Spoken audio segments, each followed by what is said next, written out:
J'ai le droit à combien de temps? 24,19. Oh.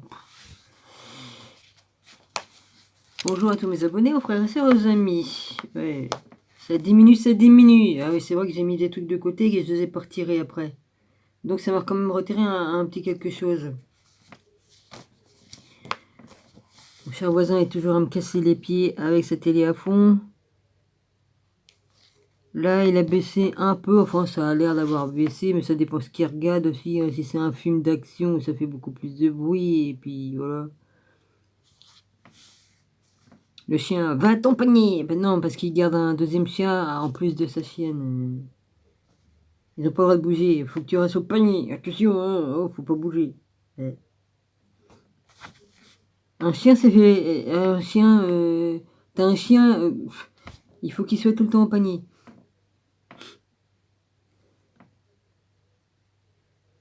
J'ai marre de ces courants d'air. J'ai les odeurs de son tabac qui montent jusqu'à chez moi. C'est dégueulasse. Enfin bref. Bon, je continue, moi, vas-y. Je suis toujours dans les livres, oui. Bonjour à tous mes amis, aux frères et sœurs et aux amis. Enfin, je sais même plus ce que je dis parce que ça m'énerve, sa télé, là. Si je faisais pas chier, je serais pas obligé d'attendre pendant des heures en attendant qu'il forme sa télé ou que je puisse avoir un peu de pas avoir de trucs qui me cassent la tête, là. C'est pas évident de faire une vidéo comme t'entends la télé à fond du voisin. Je suis toujours dans la voie ésotérique des chevaliers chrétiens. Excusez-moi. Alors, il ressort encore. Vous savez bien qu'est-ce qu'il fout. Et puis les crottes de chien que j'ai retrouvées dans ma cour, là, hein, ils viennent d'où? Ils sont pas tombés d'en haut, hein. Ouais. Ben, évidemment, il va pas mettre la merde des chiens, il va pas faire chier ses chiens dans la petite cour qu'il a là, hein. Et il fait faire dans la mienne, c'est mieux. Comme les migots, pareil, hein. Les migots. Ouais. Ils sont jeunes, les gens. Ah bah ça fait comme le jeune qui était de l'autre côté par là qui faisait chier son chien et c'était un gros chien. Gilles a gueulé une fois, il a dit Gilles a ramassé et puis hop il a mis sur son paillasson. L'autre il a jamais recommencé, hein, vas-y, hein. Un paillasson qui est dehors, hein, pas dans pas sur un palier en dedans. Gilles est quand même pas assez mauvais pour avoir fait ça, mais il a mis devant son paillasson et il a montré ce que ça fait d'avoir de la merde de chien. Hein. Ah, on rend à César ce qui est à César, hein. Faut pas exagérer, non mais. On pouvait même plus marcher sans mettre le pied dans du caca de chien. Non mais il y en avait partout, des mines partout. On appelle ça des mines, ouais. Hein? C'est pas marrant, non mais tu roules avec une poussette et t'avais de la merde dans les roues de poussette. Mais. Même tu prends ton caddie, tu rentres dedans, tu vas au magasin, t'as de la merde sur. Non mais c'est dégueulasse quoi, voilà. Les gens ils en ont rien à foutre, hein. Enfin bref, on est dans un monde où tout le monde s'en fout de tout le monde, hein. Même les jeunes viennent vous traiter de. Vous maltraiter alors que tu leur dis vous n'avez pas le droit de vous garer devant mon garage parce que c'est une cour privée.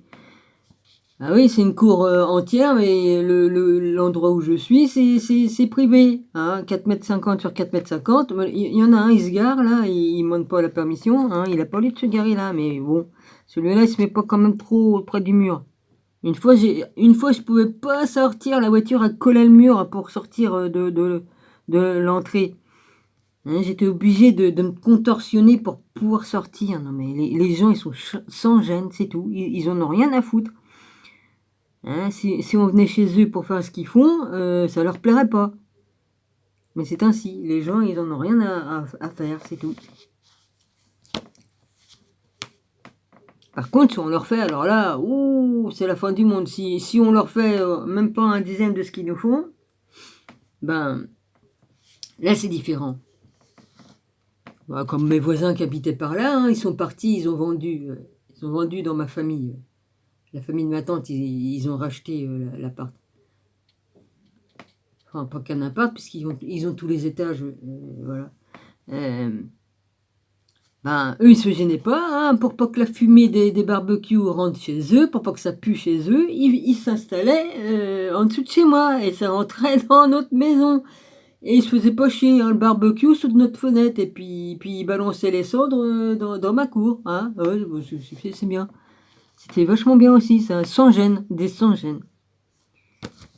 Eh oui, c'est ainsi les gens. Mais si on le refait, alors là, ouh, c'est comme ça. Enfin, c'est comme ça tout dure qu'un temps, hein.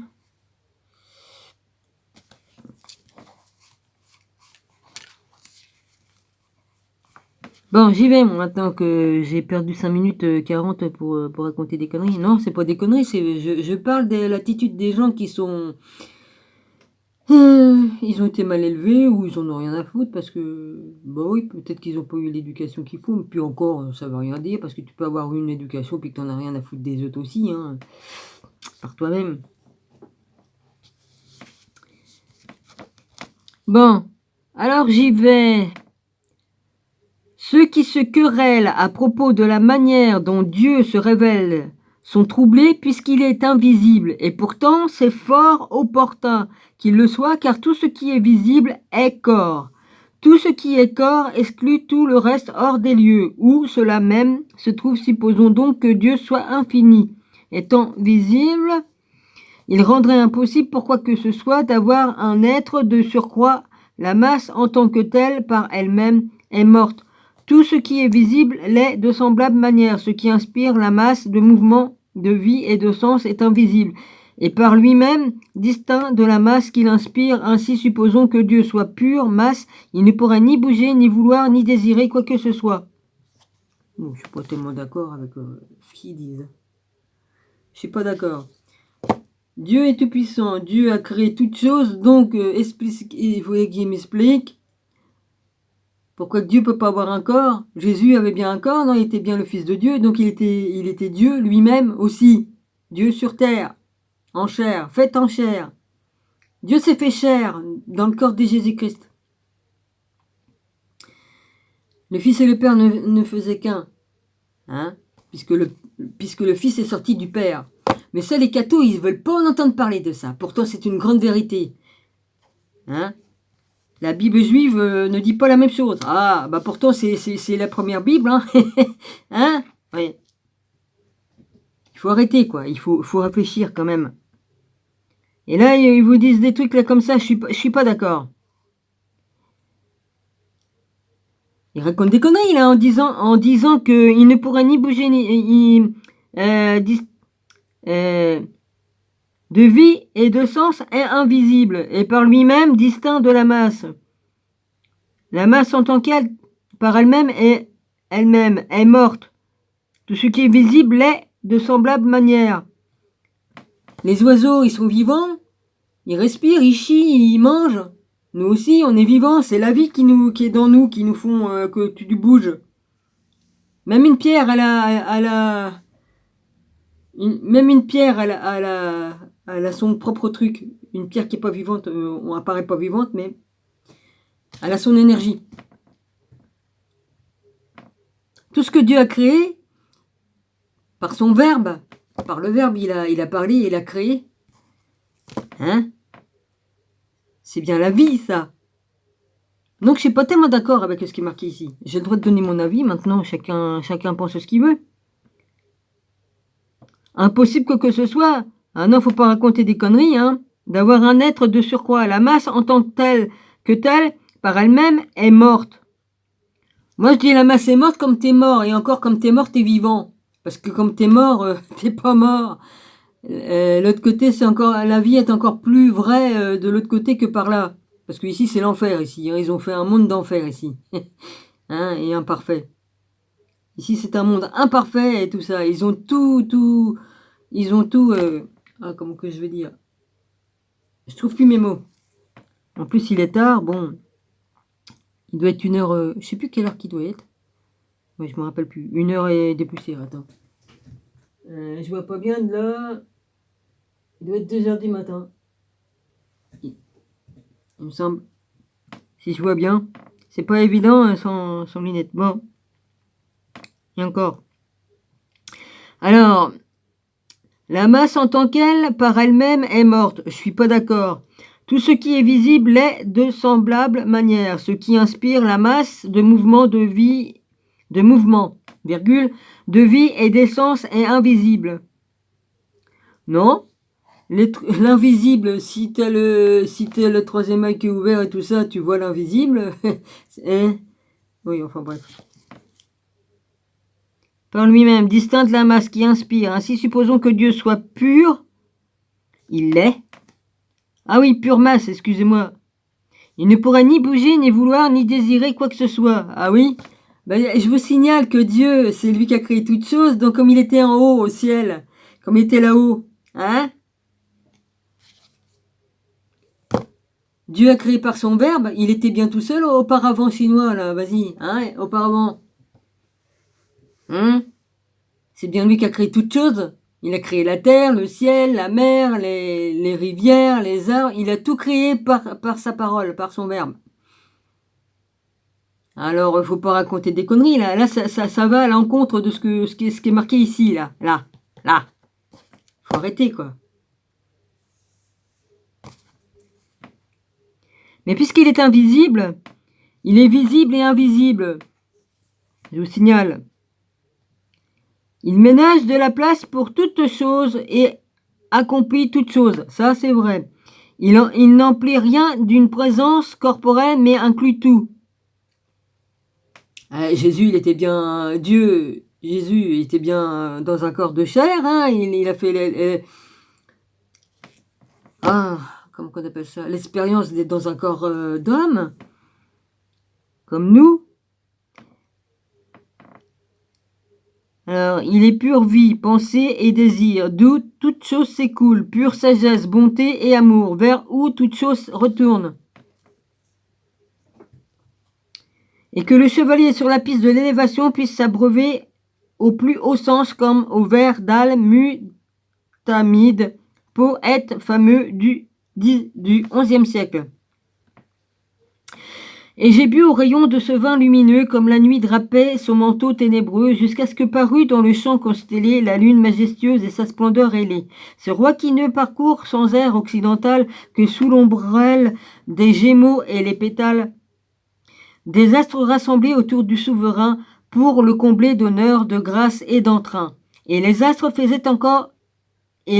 faisant escorte autour de lui, tenaient haut l'étendard de leur feu dans la nuit. Le chant d'Al-Andalus, ou Andalus, une anthologie de la poésie arabe d'Espagne. Sinbad. Ah, ça, Sinbad. Ça me rappelle un dessin animé, tiens. Ah, il n'est pas fini, au fait, excuse-moi. Tenez haut l'étendard de leur feu dans la nuit. Quant à moi, j'imitais ce cercle sur la terre. Entre une escorte armée et de beauté plénière, l'amour brillant s'alliait à la splendeur guerrière. Que les uns paradaient en cuirasse ombreuse, les autres remplissaient des coupes lumineuses. Si des airs nous charmaient en son d'une cithare, mon père m'en avait fabriqué une cithare. J'avais dit, papa, je veux une cithare, il me l'avait fabriquée. D'autres chants plus virils ont scandé jusqu'au soir le heurt des casques martelés de toutes parts. L'élévation du chevalier atteint sa plénitude dans la prévenance et dans le souci d'une élégance du cœur. Sa certitude est que l'intention profonde agit en elle-même pour peu que le chevalier soit aligné sous la puissance de l'archer. Ce vecteur de l'énergie divine qui traverse les êtres réceptifs et circule entre les pôles connectés. Et si tu me demandes par quelle voie tu parviendras en cette œuvre, je prie le Tout-Puissant Dieu dans sa grande grâce et courtoisie, qui te l'enseigne lui-même, car en vérité je ne puis que te donner à penser combien incapable je suis de te le dire. Et rien d'étonnant à cela, puisqu'en effet, c'est là l'ouvrage et l'œuvre de Dieu, seul, qu'il accomplit soi-même, en quelle âme il lui plaît, sans nul mérite de cette même âme, le nuage d'inconnaissance.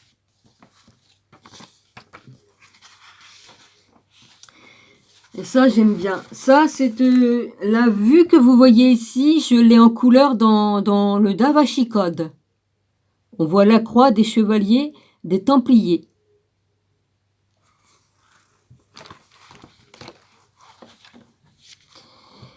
Ils ont beaucoup de... Oui, ils ont des images là-dedans qui en sont aussi du truc. Vas-y. Alors, chapitre 2. Il me reste combien de temps? Oui, ça va aller. De toute façon, il faut se contenter de ce qu'on a. Hein. S'il y a moins de temps, il y a moins de temps. Si j'avais pas mis... J'ai pris 2-3 photos, donc ça m'a pris de la place. Et je vais pas les retirer avant que les personnes avec qui j'ai partagé. Parce que je crois que si je les enlève, ça va les enlever aussi là-bas. Je sais pas. Je sais pas. Dans le doute, vas-y. Hein. Alors, un engagement total sur la voie de l'éveil. L'initiation chevaleresque a su se préserver jusqu'à notre époque dans son éclatante splendeur séculaire, depuis sa véritable élévation parce que les authentiques chevaliers des ordres les plus fameux ont toujours compris l'importance absolue de leur mission spirituelle dans un monde ravagé par l'obscure préoccupation matérialiste. Plus que jamais, l'institution chevaleresque semble en effet être un recours dans la lutte contre la déshumanisation, contre l'ignorance et la déchéance. Ah bah question d'être Oh merde. Déshumanisation. On y va, hein, parce que... Hein. Oui. Bah oui. Hein, transformer les humains en robots, téléguidés, vas-y, hein. Le transhumanisme. Ah ouais. J'ai le droit de le dire, le mot, s'il vous plaît. J'ai le droit. Non, parce que... Il va falloir que vous nous donniez un petit carnet avec tous les trucs qu'on n'a pas le droit de dire. Hein, hein, oui, oui.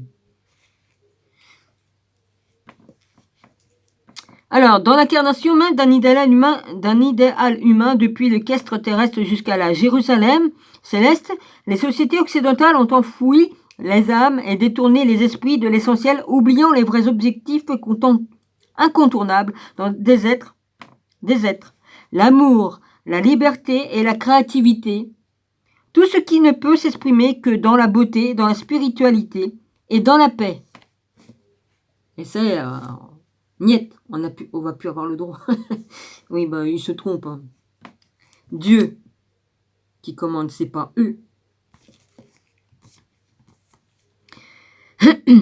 Mais tous ces mots splendides sont vides de sens sans l'exemple réel, sans la démonstration de ce que la vie est possible dans cette orientation pure, profonde et véritable. Et le premier devoir du chevalier à travers son ordre et dans son action quotidienne est de faire grandir ces manifestations objectifs de l'idéal, de témoigner par l'exemple de la dignité, de la certitude d'être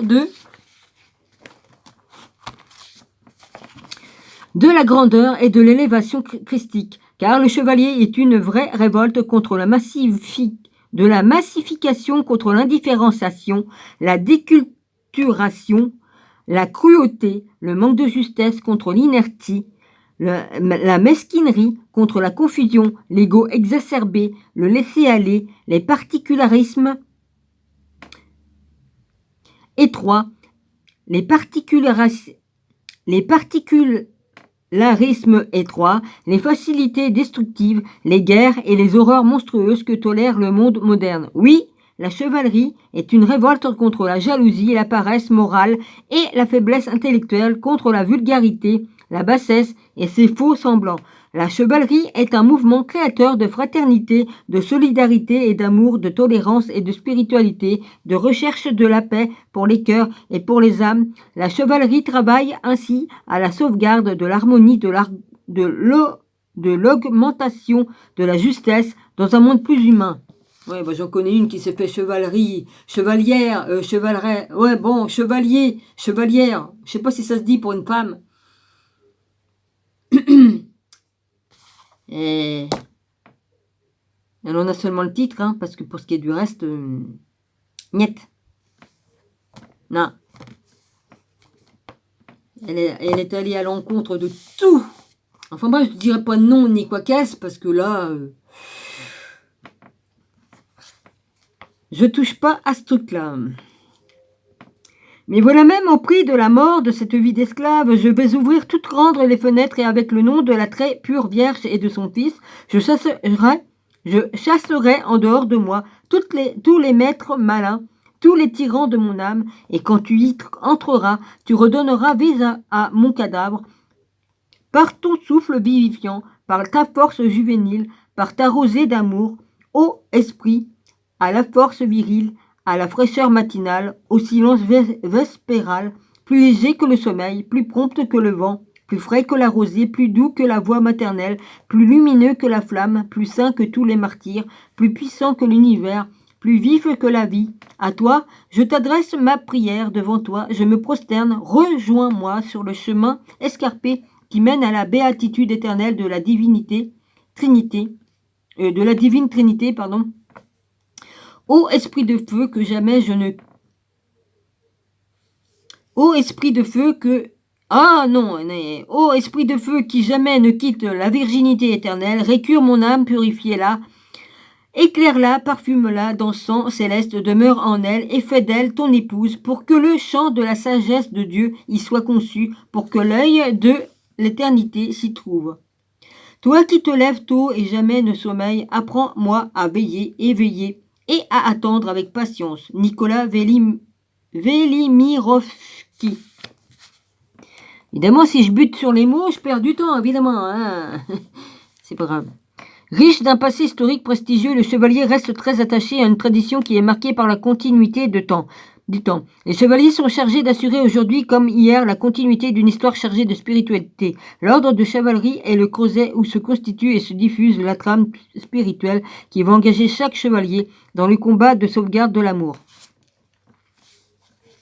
de la liberté et de la créativité, outil de construction d'un monde qui doit se renouveler. Ainsi, la chevalerie maintient-elle dans la présence la vigueur d'un idéal nécessaire, aussi nécessaire et aussi vrai qu'il l'était à l'orée du christianisme. L'idéal chevaleresque va revivre et s'appliquer à l'exemple enseigné dans les ordres. Le chevalier va assumer l'esprit chevaleresque par-delà les frontières, par-delà les lisières, par-delà les peuples et les cultures, passant avec élévation à travers les formes, car seul le fond compte. L'œuvre qui pourra créer entre tous les humains une solide fraternité est une profonde communion. Ainsi, la chevalerie issue de la plus pure tradition occidentale, puissante dans les ressources christiques depuis l'imitation de notre Seigneur Jésus-Christ, va-t-elle travailler à apporter la joie, le réconfort et l'aide partout où cela est nécessaire. Ce jardin aux violettes flagrantes s'emplissait des odeurs entêtantes exhalées de ses brocarts et soies. Voici que du lait nourricier choix sur ses nénuphars et ses narcisses, de peur qu'un désastre ne sévisse. Tout autour du jardin, les nuages tirent d'un coup d'épée des orages. Voilà. 1094, 1133. IBN al-Zakak. Ou Zaka. Je sais pas. Z-A-Q-Q-A-Q. Le chant d'Al-Andalus. Voilà. Le chevalier est à l'ordre, il revêt alors l'armure de sa conviction, il reprend le aume de la circulation énergétique entre les plans et ceint l'épée de sa dignité spirituelle et de sa puissance traditionnelle. Ah, ça clignote. Le chevalier va chevaucher dans le monde profane, contrôlant seul son destin. Dans la foi, il va protéger fidèlement l'honneur des humains et se remettre entièrement au service de Dieu vivant dans une liberté inconditionnelle, car il sait que seule l'intégration de la perfection divine dans l'intériorité rend libre le chevalier, regarde les présages, scrute les astres, ressent la beauté du vent, le souffle de l'esprit dans la nature, les oiseaux, les anges, le guidant, les licornes et les fées le veillent avec bienveillance, les arbres lui parlent et l'encouragent car il perpétue l'alliance millénaire avec l'essence des splendeurs terrestres. Le chevalier est heureux lisant l'évangile de Thomas, il devient le héros de la foi, de l'amour et de la liberté. Sa vie n'est alors que créativité. Les licornes, ça existe, hein, je vous signale. Pas sur ce plan-là, évidemment, mais ils existent. Ce que le monde vous offre dépasse toute l'imagination s'il ne faisait qu'entretenir votre corps.